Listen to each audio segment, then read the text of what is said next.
Buenos días, jóvenes. Vamos a iniciar el último módulo que cubriremos en el curso de Termodinámica 1, que al igual que el módulo anterior, guarda relación con ciclos de potencia. En este caso vamos a ver la parte introductoria de los ciclos de potencia de vapor, y digo parte introductoria pues en la segunda parte de este curso, es decir, en Termodinámica 2, vamos a cubrir en más detalle estos ciclos de vapor con todas sus variantes que son utilizadas para incrementar su eficiencia. Algo similar va a ocurrir en el curso de Termodinámica 2 con respecto a los ciclos de gas. Así que los objetivos de este módulo son introducir el estudio de ciclos de potencia donde el fluido de trabajo atraviesa procesos de cambio de fase. En los ciclos de gas, el fluido de trabajo principal era aire y siempre estaba en la fase de gas. Vamos a describir el ciclo Rankine simple. Este es el ciclo simple donde el agua es el fluido de trabajo, opera con sistemas abiertos, como veremos. Y vamos a discutir algunas formas de incrementar la eficiencia del ciclo Rankine. Simplemente las vamos a mencionar, no las vamos a implementar. Repito, eso será material del curso de Termodinámica 2.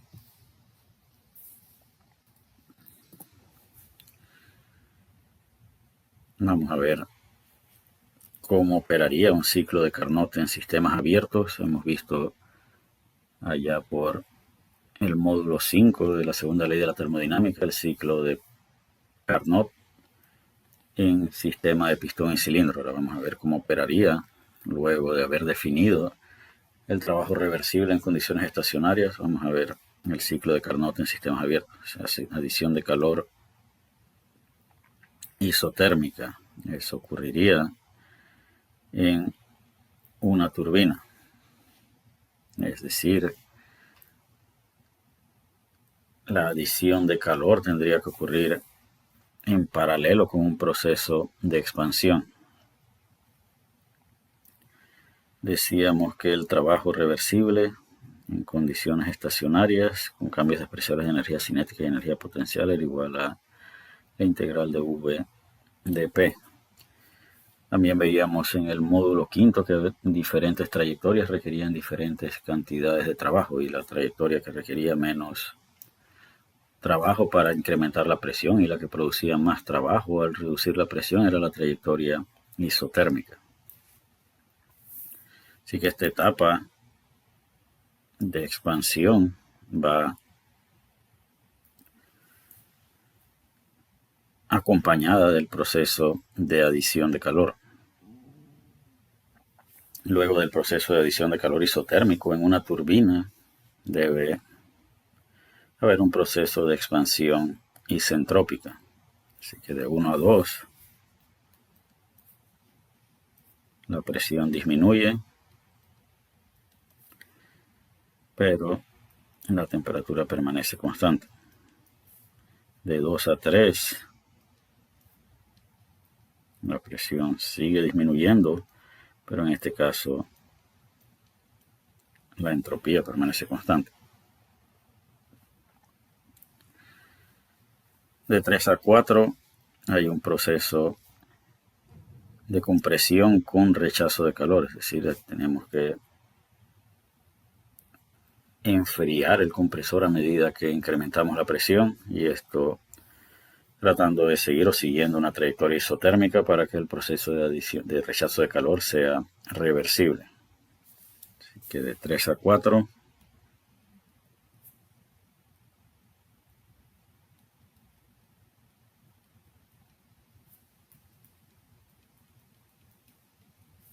y de 4 a 1 tenemos un proceso de compresión isentrópico, así que P1 es mayor que P4 y S4 es igual a S1.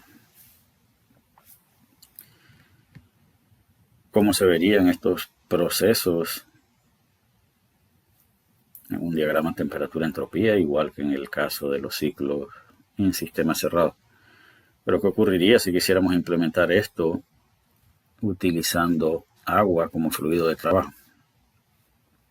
Vamos a ver acá el ciclo de Carnot de vapor. El recuadro indica que el fluido de trabajo es vapor de agua. La adición de calor isotérmica. Vamos a ver cómo podríamos hacer que la adición de calor fuese isotérmica.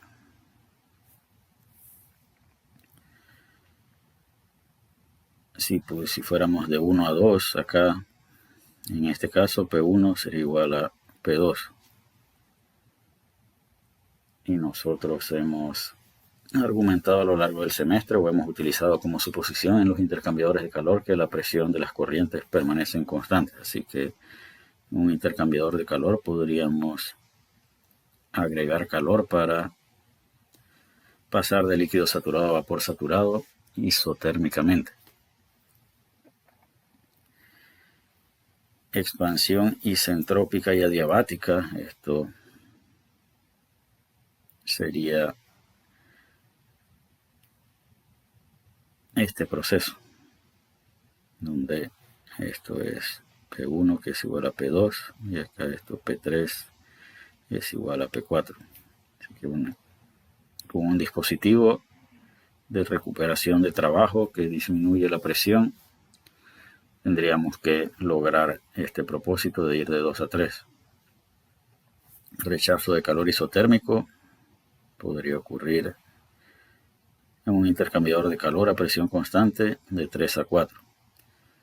Y luego debemos comprimir isentrópicamente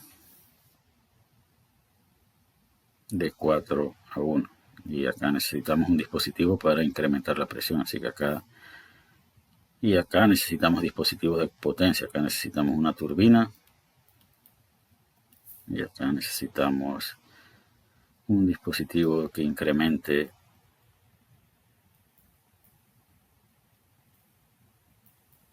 la presión.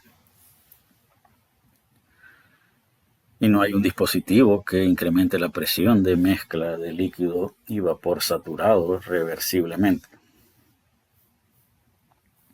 Sabemos que las bombas incrementan la presión de los líquidos y los compresores incrementan la presión de vapores y gases. Así que no tenemos un dispositivo que permita lograr este propósito.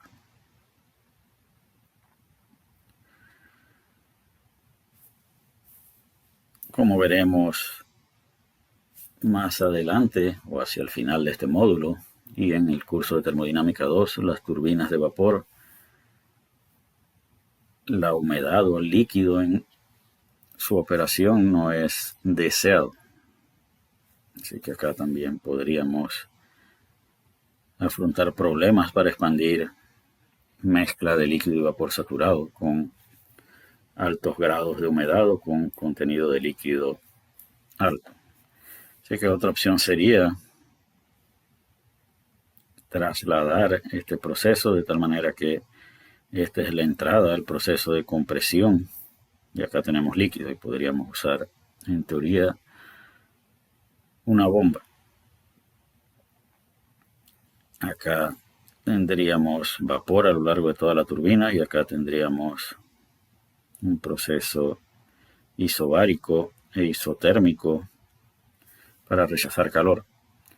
El problema ocurre, uno de los problemas ocurriría en el proceso de adición de calor. Para que este proceso sea isotérmico, note todos estos puntos que estoy señalando corresponden a presiones diferentes. Acá tenemos P1, PA, PB y P2. Y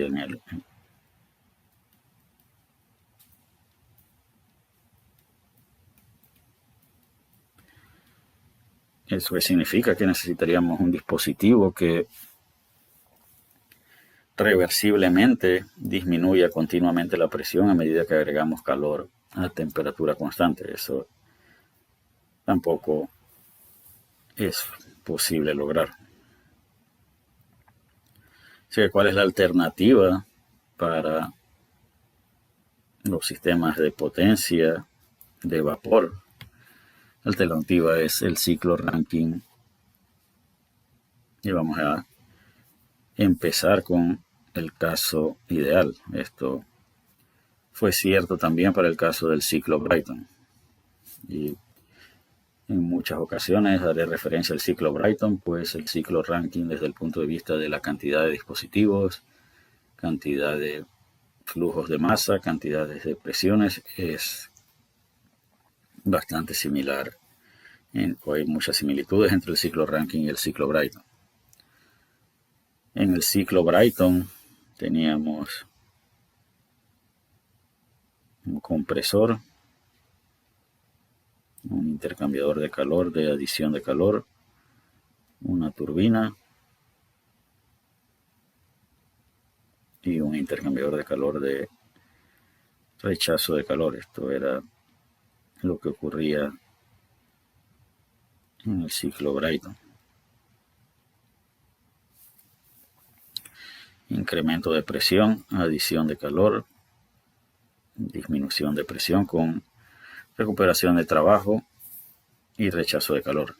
Los mismos procesos van a ocurrir en el ciclo ranking con un tipo diferente de fluido y con características de ese fluido en diferentes fases.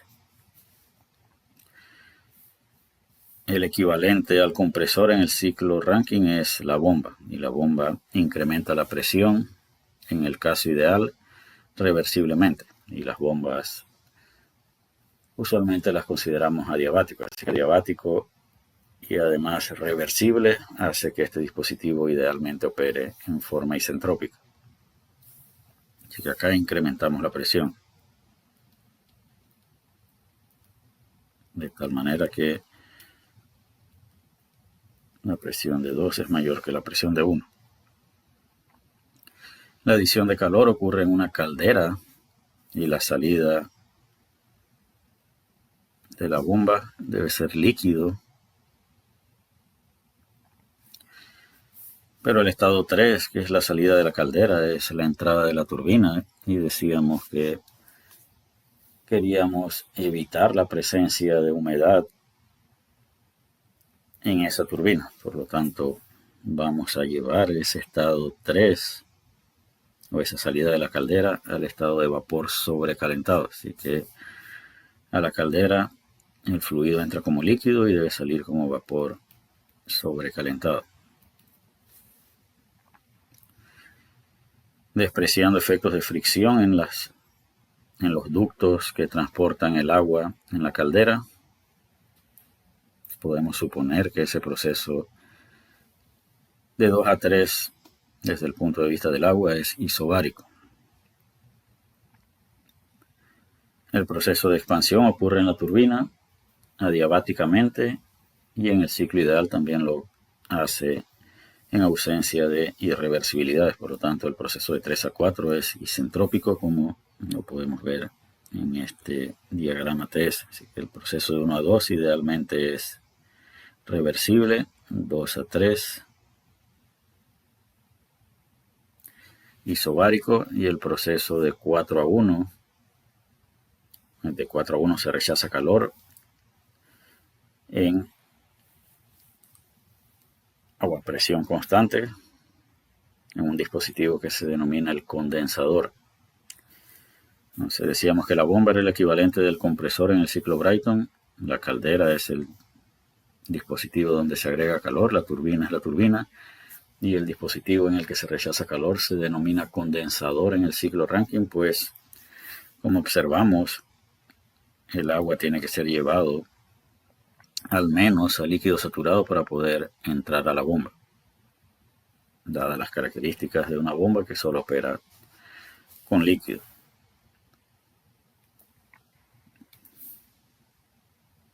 Así que el área debajo de esta curva representa el calor rechazado. Y el área debajo de la curva del proceso de 2 a 3 representa el calor agregado. Y la diferencia entre ellos dos, que en este caso está dada por el área encerrada por el ciclo, constituye la diferencia entre el calor agregado y el calor rechazado. y por balance de energía el trabajo neto del ciclo. ¿Qué ventaja puede ofrecer este ciclo con respecto al ciclo Brayton? Veamos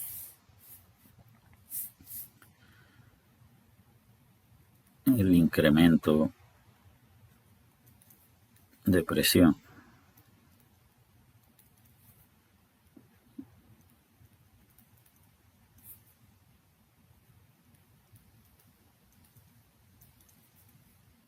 ¿Qué fluido utilizamos acá? Un gas. Para incrementar la presión acá tenemos líquido. Si recordamos del módulo 5, como mencionábamos en la diapositiva anterior, el trabajo reversible, estacionario, con cambios despreciables de energía cinética y energía potencial es igual a la integral de V de P. Y si tuviéramos que comparar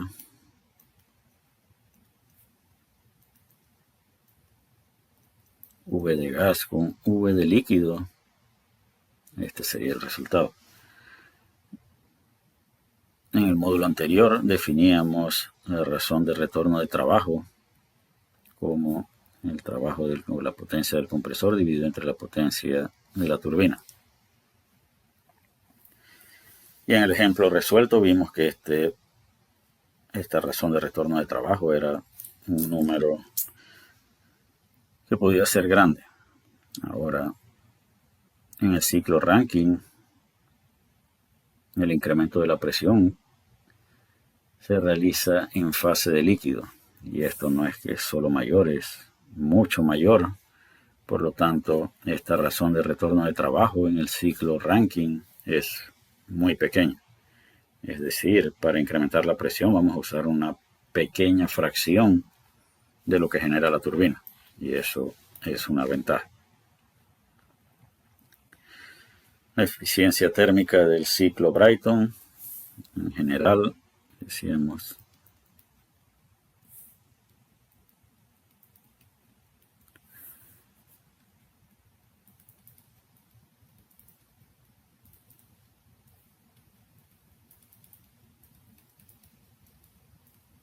el ciclo Rankine opera, el ciclo Rankine simple opera en dos presiones, una presión alta y una presión baja, en forma similar a lo que ocurría con el ciclo Brayton.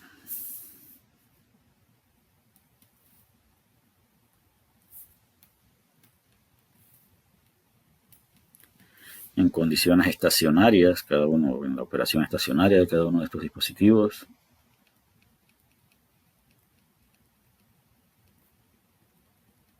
solo hay un flujo de masa a lo largo de todo el ciclo. En el curso de termodinámica 2, cuando veamos los ciclos regenerativos de vapor, nos preocuparemos por los casos donde pueden haber diferentes flujos de masa en diferentes puntos a lo largo del ciclo. Y esta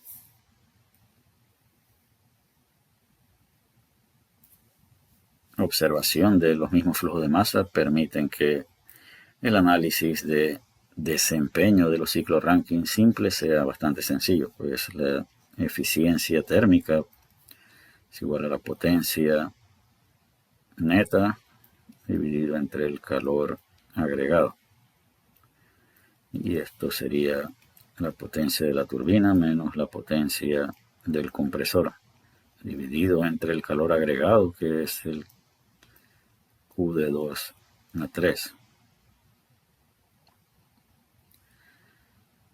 De lo que recordamos del módulo 4, la potencia de la turbina para una turbina diabática, esto sería igual al flujo de masa por la diferencia de entalpía. Si ya no le vamos a poner subíndice al flujo de masa, pues todos son iguales. Así que acá diríamos que esto es H3 menos H4, la potencia del compresor.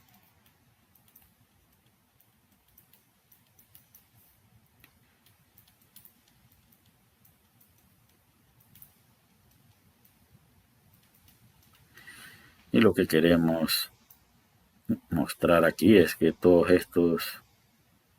estas cantidades van a tener el mismo flujo de masa que podremos cancelar, es decir, la eficiencia térmica será, o el resultado final que vamos a obtener para la eficiencia térmica dependerá únicamente de propiedades intensivas de energía, es decir, entalpías en este caso. Vamos a ver el proceso de 2 a 3, decíamos un proceso isobárico de adición de calor, condiciones estacionarias, presión constante con cambios de expresores de energía cinética y energía potencial y no hay dispositivo de potencia.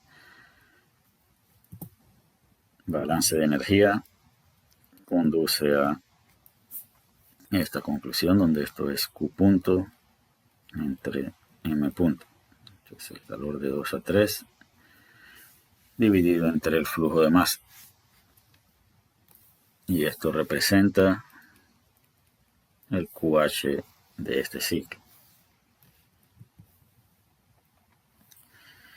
La entalpía del estado 3 depende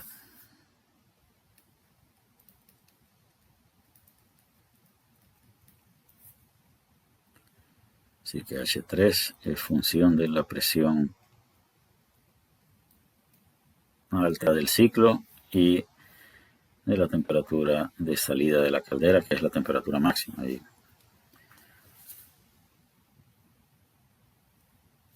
en la mayoría de los casos vamos a conocer cuál es la temperatura de salida de la caldera. Eso supone que también vamos a conocer las presiones de operación de este ciclo, es decir, la presión de la caldera y la presión del condensador. Si conocemos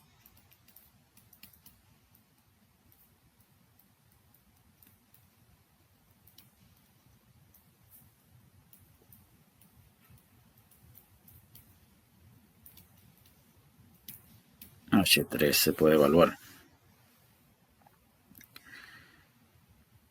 ¿Qué necesitaríamos para encontrar H2? Necesitamos la presión en 2 y si conocemos P3, conocemos P2. El proceso de 1 a 2 idealmente es isentrópico. Así que S2 es igual a S1 en el ciclo ideal. Y el estado 1 debe ser al menos líquido saturado a la presión del condensador.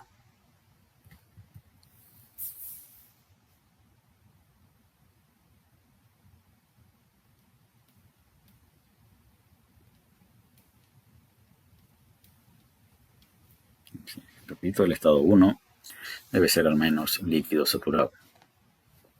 Vamos a ver qué ocurre con la turbina. Potencia de la turbina para estas características se reduce al flujo de masa por H3 menos H4. La potencia de la turbina por unidad de flujo de masa. Y hemos supuesto que T3 y P3 definen el estado 3. Para definir el estado 4, P4 es igual a P1 y es igual a la presión baja y es igual a la presión del condensador.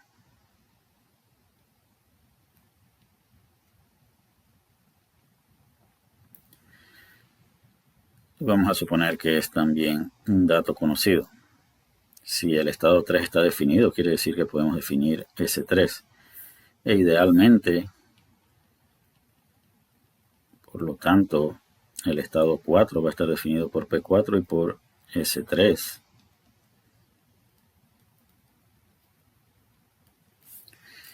Esas dos propiedades definen el estado 4 del ciclo Rankine ideal.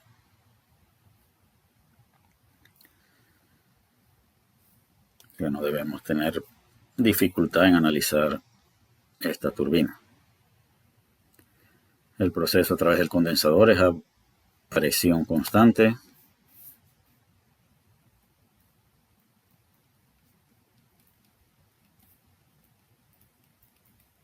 Y esta sería la razón de transferencia de calor a través del condensador de salida Esto es Q4A1 de salida, bajo las suposiciones indicadas en el recuadro. Estado estable, presión constante, cambios especiales de energía cinética y energía potencial sin dispositivo de potencia. Y lo que aparece descrito acá es Q punto entre M punto. Si conocemos P4, conocemos P1. Y el estado 1 debe ser, como indicábamos, al menos líquido saturado a la presión del condensador. Puede ser líquido comprimido, pero como mínimo debemos tener líquido saturado. De hecho, el diagrama TS que muestra esta figura sugiere que el estado 1 es líquido saturado. Lo que no podemos tener es mezcla de líquido y vapor saturado. Y el proceso de incremento de presión en la bomba en condiciones estacionarias, la potencia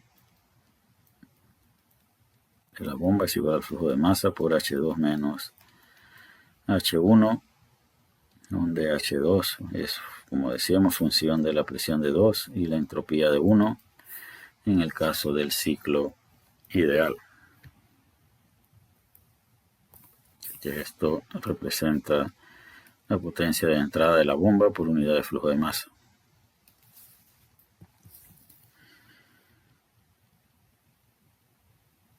El estado 2 está en la región de líquido comprimido y tenemos tablas de agua en la región de líquido comprimido, pero a altas presiones.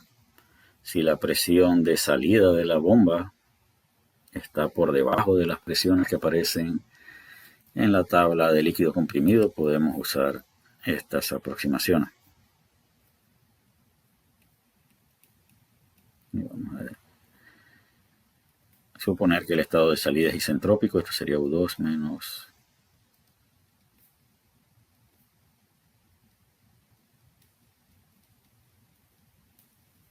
bajo la suposición de incompresible.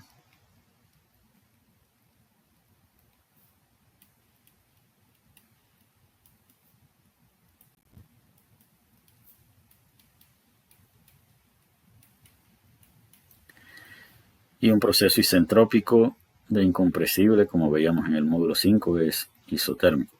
Por lo tanto, a esto se reduciría la diferencia de entalpías de la bomba bajo la suposición de incompresible e isentrópico.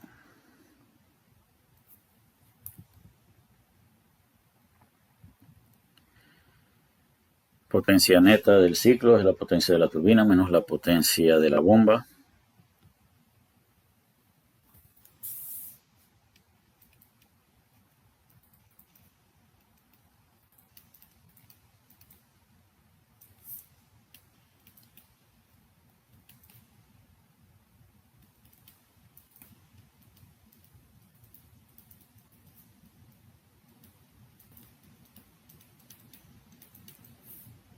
La potencia neta por unidad de flujo de masa es H3 menos H4 menos H2 menos H1, que es lo que tenemos aquí. Así que esto representa potencia neta por unidad de flujo de masa.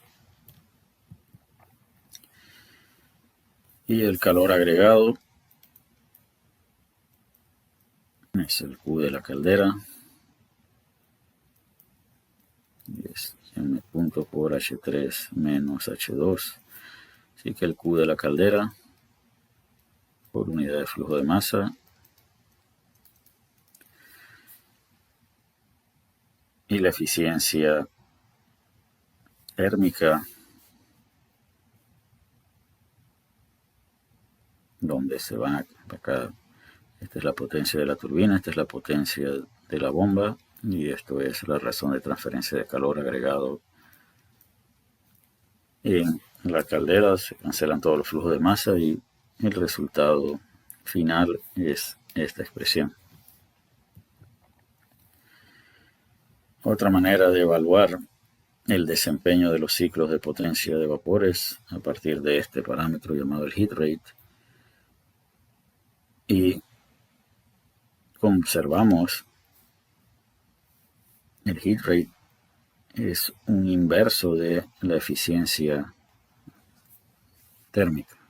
Así que aparenta ser el inverso de la eficiencia térmica. Sin embargo, la eficiencia térmica es un parámetro adimensional. En el caso del heat rate, el calor o el Q punto está expresado en BTU por hora y la potencia de salida está expresada en kilowatts. Al expresar estas cantidades físicas en unidades diferentes, el heat rate no es un parámetro adimensional. Y esta sería la conversión para pasar de un parámetro al otro parámetro. Si queremos que la eficiencia sea alta, queremos que el heat rate sea bajo. Veamos qué ocurriría si consideráramos algunas irreversibilidades como hicimos en el caso del ciclo Brayton. Vamos a ver con los dispositivos de transferencia de calor en la caldera y en el condensador. El agua debe fluir por tubos para recibir o rechazar energía, y en su recorrido hay efectos de fricción. Y la fricción tiene un efecto de disminución en la presión, así que en teoría debería haber una caída de presión por efectos de fricción en la caldera y una caída de presión por efectos de fricción en el condensador, y esos efectos son irreversibles. Al igual que en el ciclo Brayton, nosotros en nuestra segunda aproximación vamos a seguir despreciando los efectos de la fricción en la caldera y en el condensador, pero vamos a considerar irreversibilidades en las turbinas y las bombas, y esa, así que para la turbina y la bomba vamos a seguir considerando los adiabáticos, pero los vamos a considerar ahora irreversibles. Ya no están en el ciclo ideal, esto no existía. ¿Y qué parámetros se utiliza para involucrar irreversibilidades en los dispositivos de potencia? Al igual que hicimos en el ciclo Brayton, acá debemos involucrar la eficiencia isentrópica de la bomba y la eficiencia isentrópica de la turbina. Es decir, este representa el estado de salida de la bomba y este representa el estado de salida de la turbina. Este estado, que era el estado de salida de la bomba en el caso isentrópico, ahora es solamente una referencia. Esta entalpía es una referencia. El estado que realmente es la salida de la bomba es el estado 2 real, y lo mismo ocurre acá. Este estado es una referencia, el real estado de salida es este que está acá. Y eso incrementa el calor rechazado. Esto es un incremento en el calor rechazado y esto es una reducción en el calor agregado. Normalmente, si rechazamos más calor y agregamos menos calor, el trabajo neto del ciclo disminuye y la eficiencia disminuye, como es de esperar por efectos de las irreversibilidades en la bomba y en la turbina. La expresión para calcular la eficiencia térmica del ciclo se mantiene, solamente debemos ser cuidadosos y recordar que estas entalpías que representan salidas de dispositivos de potencia ya no están definidas por la entropía del estado de entrada. Es decir, en este caso H4 no es función de P4 y S3. H4 isentrópico sí es función de P4 y S3. Sin embargo, el estado real que debemos utilizar para evaluar la eficiencia térmica del ciclo es este que está acá y no este que está aquí. que debemos ser cuidadosos al momento de determinar estas entalpías. Y con esto vamos a concluir esta primera clase de este módulo y penúltima clase del semestre. En la próxima clase vamos a resolver un ejemplo y concluir con el módulo. Hasta la próxima, jóvenes.